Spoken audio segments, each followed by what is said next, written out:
You're useless and don't work. I want a divorce. Where had the kind and charmingly smiling Neil from our courtship days gone? I've been transferred. It's a nationwide bank, so I don't know when I'll be able to return here. That's why I want you to come with me. I had quit my long-time job to follow him, but honestly, there's no point in staying with this person anymore. Fine by me. Relieved to finally be divorced, I bought a lottery ticket and incredibly won a large sum. I've come to claim my $12 million prize. Just as I was about to reclaim a happy life with my $12 million, my ex-husband Neil caught wind of it. I saw right through Neil's intentions. I couldn't forgive his plans to take the money for himself, disregarding others. I was tired of being belittled by him, so I decided to fight back. I'm Mariah, a 35-year-old housewife. Since graduating high school, I had worked for about 10 years as a City Hall employee. I thought I'd retire there without much happening. Life changed when I met my husband, Neil. We met at a restaurant near the City Hall. It's a sizable place with a vast menu, popular for meals after meetings or completing significant tasks. That day, having finished chairing a meeting, I decided to treat myself to a nice lunch there alone. What's recommended here? A man stood in front of the restaurant, perplexed by the menu. With its extensive options and colorful displays inside, it's common to see people deliberating over their choices. I was drawn to this man, indecisively tracing his finger over the popular recommended and manager special signs. Normally, I'd walk past, but I found myself speaking to him. If you're here, I recommend the chicken Neapolitan. It's deliciously sweet and spicy. Chicken Neapolitan? Is that on the menu? Yes, the mix of chicken and Neapolitan ketchup is really tasty. Then I guess I'll try that. His smile when he said that was so charming, I was captivated. At first, he seemed like a capable businessman, but his smile had a boyish quality. That keychain. Oh, this? Got into it because of my sister. Just went to their concert recently. The one just the other day? I was there too. It was amazing, right? We hit it off over our shared love for the artist and unexpectedly ended up having lunch together. Familiar with the restaurant and it being lunchtime, our short conversation was enjoyable. I felt a sense of fulfillment, not enough even for our lunch break. It seemed Neil felt the same way as he approached me when leaving. If you don't mind, I'd like to see you again. Could we exchange contact information? Living my usual life in the usual place, I never expected such a dramatic turn of events. Could something like this really happen outside of a drama? Despite my doubts, we exchanged numbers. I wanted to talk more, and it was exciting to share such enthusiasm with someone. Afterward, we started going out for meals and attending events together. Our relationship naturally progressed, leading to dating and eventually marriage. We got married when I was 33 and Neil was 34. I wanted to cherish the happiness of being with Neil, but life doesn't always go as planned. Mariah, I need to talk to you. Neil came home with a troubled look. What's wrong? Come on, let's eat. I've been transferred. I had to tell you as soon as possible. I couldn't wrap my head around it suddenly. Transferred? What do you mean? They said with my promotion, I should go see the world outside, and I can't really refuse. Though surprised, part of me understood. After all, Neil was a banker. His bank has branches all over, so I knew transfers were part of the job.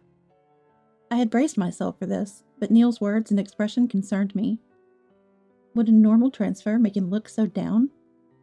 Wait, what do you mean by the outside world? Is there something hard to tell? Actually, I'm being transferred to Boston. They want me to train at a branch there. What? Boston so suddenly? I knew that as a banker, Neil might have to relocate, but Boston of all places? We lived in a provincial city, so Boston was quite a distance away. We had discussed what we'd do if he were transferred before we got married. I had expressed my preference for him to go alone if that happened. But now, Neil was suggesting we break that promise. Please, Mariah, I want you to come with me. Wait, I have my job here too. I fully understand it's hard, but I can't bear to be apart from you. You want me to quit my job and move to Boston? We might return here in a few years. What about going to Boston alone till then? Neil hesitantly responded. I thought about that, but our bank has branches nationwide, so there's no guarantee we'll come back here. This is so sudden. Being transferred to Boston means I'm on the fast track to success. It'll make things easier for you, Mariah. Neil then pleaded with his hands clasped as if in prayer. I know it's a lot to ask you to quit your job suddenly, but I hate the idea of going alone. I'll work desperately hard on this career path, so please, come with me. I couldn't refuse after such a plea. Honestly, the thought of Neil transferring alone and how it would affect our lives worried me. We had discussed wanting children soon, so living apart seemed impractical. All right, I'll go with you, Neil, but you have to work hard, okay?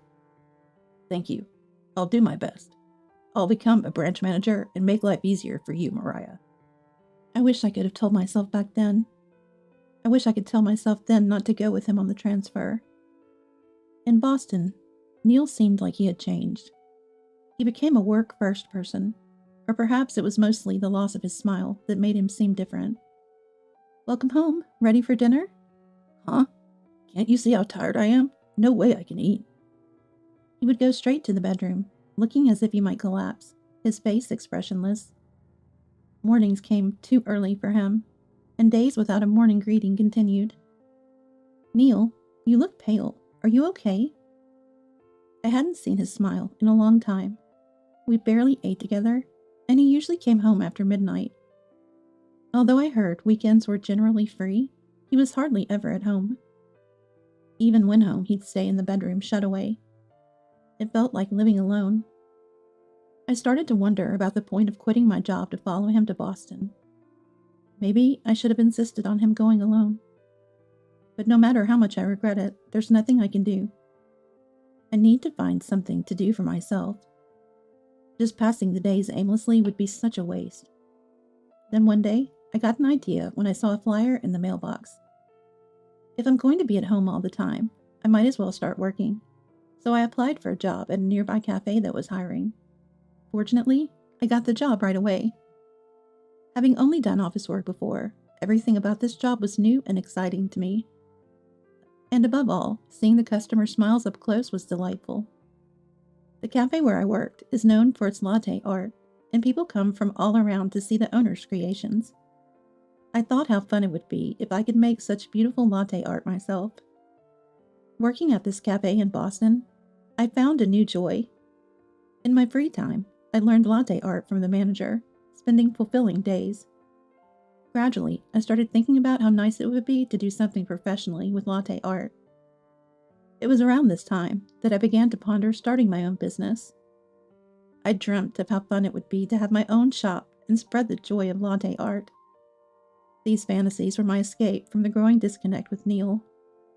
Gradually, this escapism turned into a solid goal, and I started researching what it would take to own my own shop. But that wasn't all. Maybe I should try my luck. Around this time, I started buying lottery tickets. Working at the cafe was fun every day, and I earned my own money. I thought everything was great, but Neil didn't seem to think so.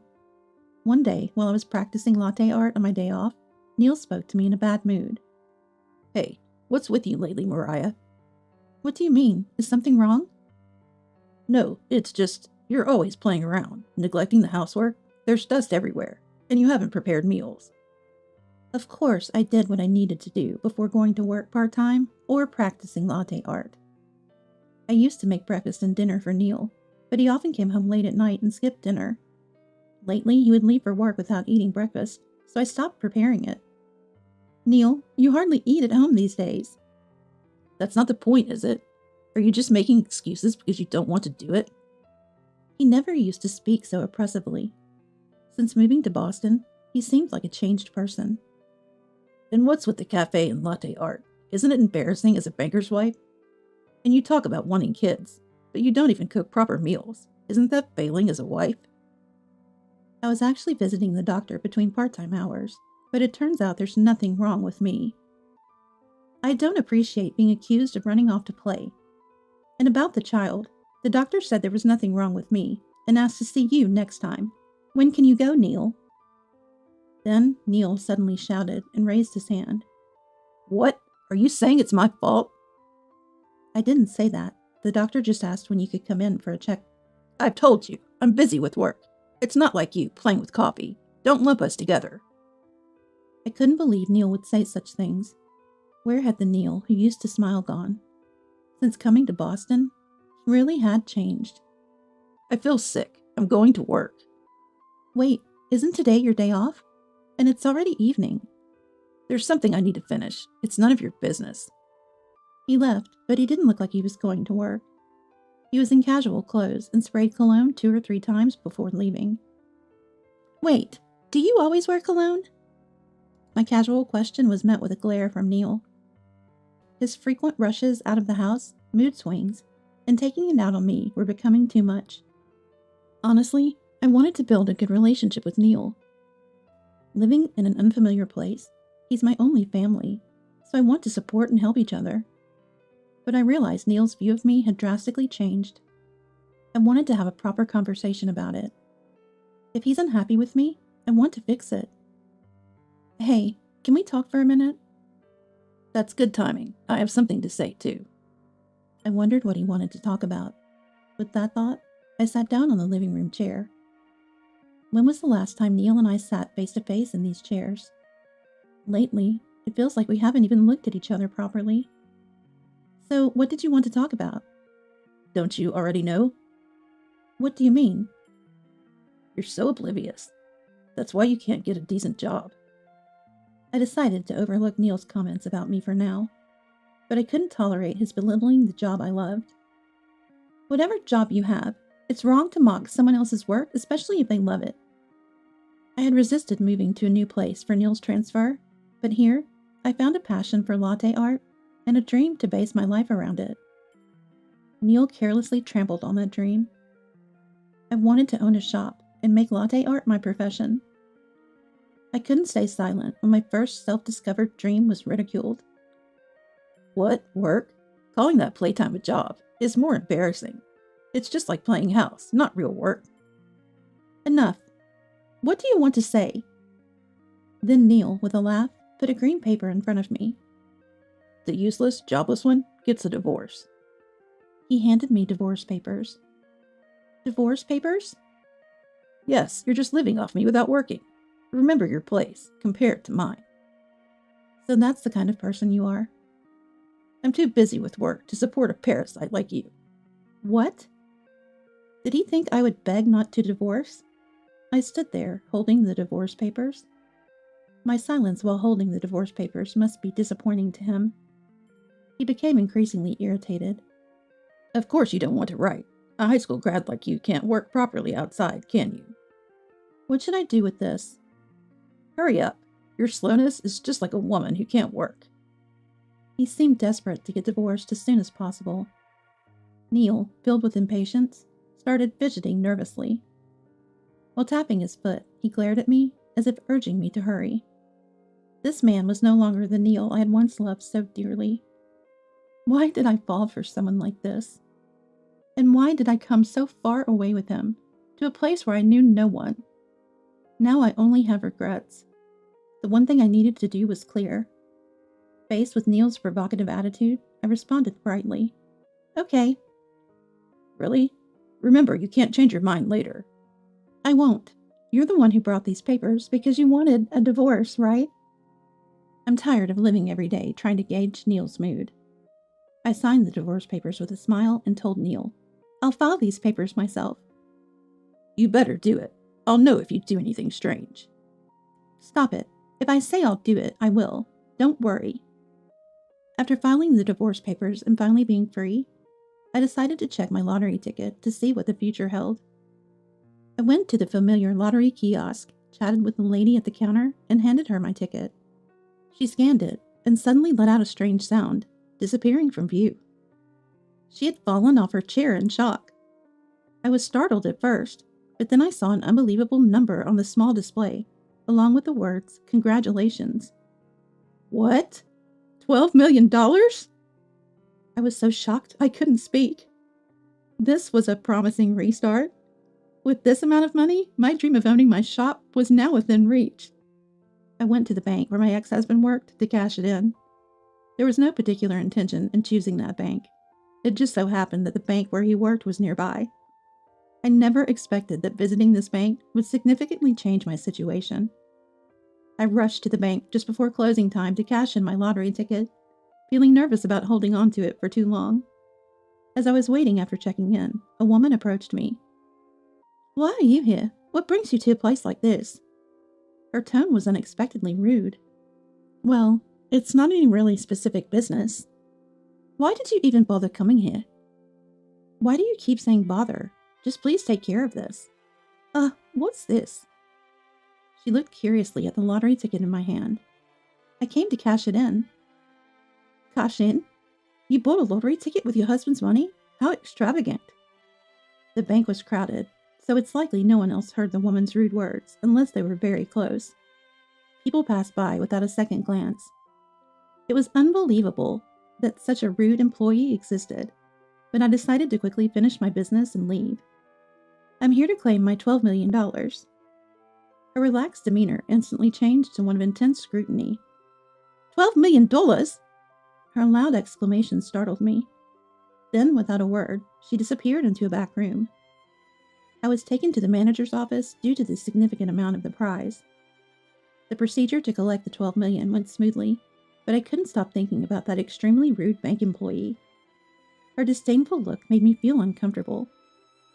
As soon as I got home, I opened my laptop. Neil's Bank, through a national chain, had a blog for each branch detailing daily events and promotions. I was sure I could find something about that rude employee. Browsing the blog, I discovered her name. With her name known, the situation was in my hands. While I was researching the woman on the blog, I received a message. It was from Neil, asking if we could meet tonight. Honestly, after filing for divorce and considering him a stranger now, I saw no need to meet, but I decided to oblige. Neil's pride must have made contacting me a humiliating ordeal.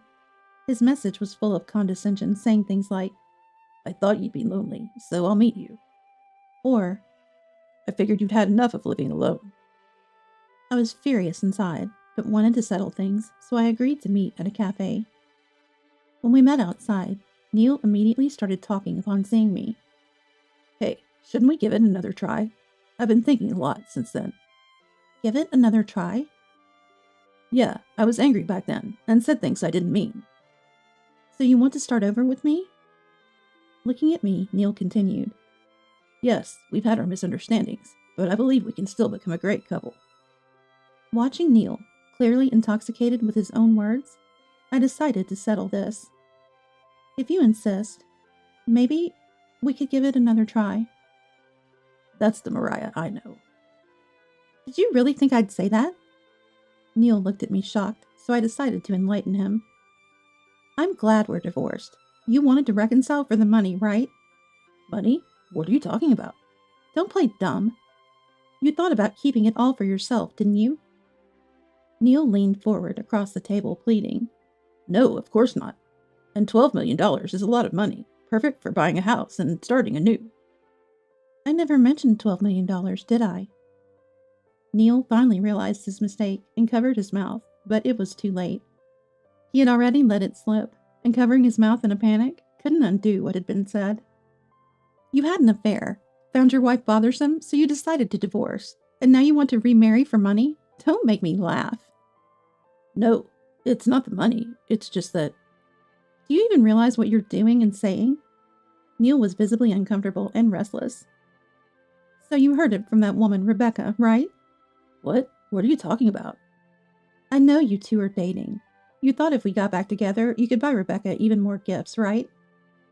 Despite the cold season, Neil was sweating. "Did you really think you could fool me with such a trivial excuse?" I showed Neil the photo I was holding. "I thought something was odd when I visited the bank. Then this very rude woman approached me. I found her distasteful, but she turned out to be your girlfriend." The photo I was holding was of Neil and Rebecca standing together. They didn't look like mere colleagues, but rather like a couple standing close to each other. To claim they were just workplace acquaintances would be quite a stretch. If he was trying to pass off that implausibility, he really needed to think again. I work at a cafe that turns into a bar at night, and I was surprised to see you two on a date there. I heard about it from the owner and colleagues, but I couldn't believe it.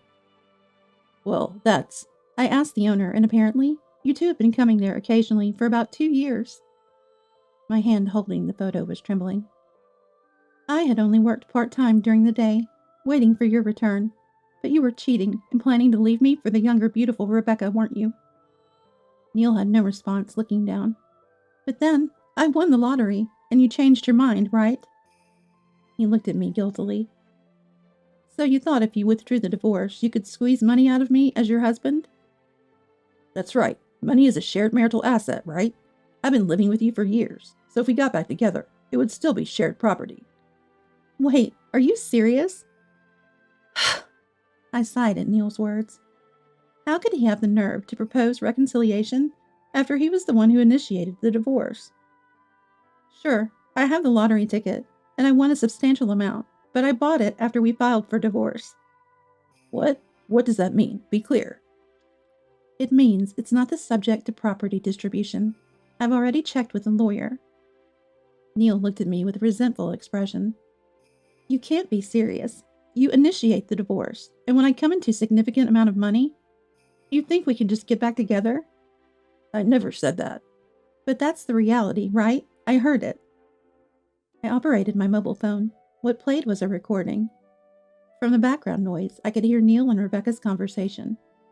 They talked about my $12 million win, and how getting the money before divorcing would make buying a house a reality. The woman's excited voice in the conversation was notable. This is from when you were talking at the bar. How did you get this? I was recording a video, and your conversation accidentally got recorded. So you were planning to take my $12 million win and enjoy it with your mistress, right? Because it's not fair for you alone to be so lucky. You just play around at the cafe and then get a fortune?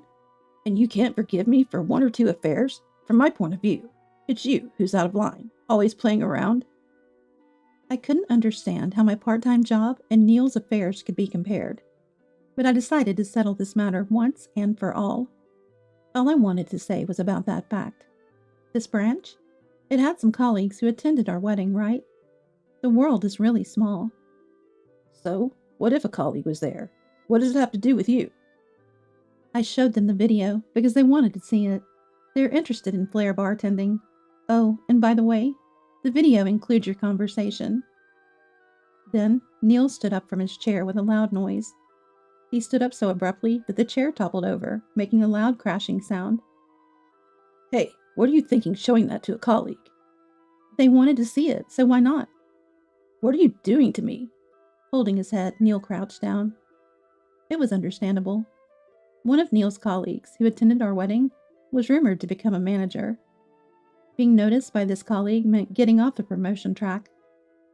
All my efforts, up to this point, and to be discovered by that guy of all people. You thought it would be fine, as long as it wasn't discovered, right? Neil ended up far off the promotion track, now relegated to a teller dealing with shredding duties. Overtaken by his juniors and regarded as a nuisance at the bank. But that was their own responsibility. They chose the path that led them here, so they should accept the consequences. Rebecca was called by her boss and told that resignation was her only option. Rebecca reportedly insisted, I really don't want to resign. But once her affair was exposed so publicly, she had no choice but to resign. Eventually, she resigned. Rebecca, it seems, was the kind of person who couldn't do her job well. She couldn't understand instructions, did sloppy work, and essentially couldn't do anything, resulting in her not getting any job offers, even though she was registered with the temp agency. After the divorce, it seemed they blamed each other. I continued to practice latte art and decided to go independent. I was unsure about starting my own business, but the cafe owner was very helpful with various consultations.